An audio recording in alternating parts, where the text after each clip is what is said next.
আজ 20 মার্চ শুক্রবার সৌদি আরবে ঈদ পালন করা হচ্ছে। তো ফ্রেন্ডস, সৌদি আরব সহ কোন কোন দেশে আজ ঈদ পালন করা হচ্ছে এবং কাল শনিবার কোন কোন দেশে ঈদ পালন করা হবে, এই ভিডিওতে আপনাদের বিস্তারিতভাবে জানিয়ে দেব।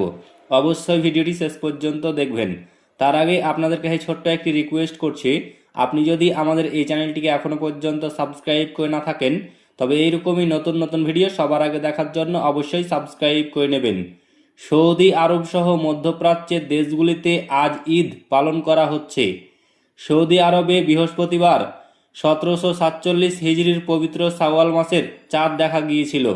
ফলে আজ শুক্রবার সৌদি আরব সহ মধ্যপ্রাচ্যের দেশগুলিতে ঈদ উল ফিতর উদযাপিত করা হচ্ছে। এক মাস রোজা রাখার পর শাওয়াল মাসের প্রথম দিন মুসলমানরা ঈদ উল ফিতর উদযাপন করেন। এটি মুসলিম উম্মাহর সবচেয়ে বড় ধর্মীয় উৎসব। চাঁদ দেখা সাপেক্ষে রোজা শুরু এবং ঈদের এই তারিখ নির্ধারণ করা হয়। সৌদি আরবের রাজকীয় আদালত বৃহস্পতিবার সন্ধ্যায় জানিয়েছিল, শুক্রবার 20 মার্চ ঈদ উল ফিতর উদযাপিত করা হবে।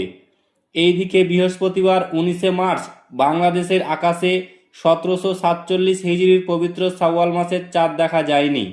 ফলে শুক্রবার 30 রোজা পূর্ণ হবে এবং শনিবার ঈদ উল ফিতর উদযাপিত করা হবে বাংলাদেশ এবং ভারতে।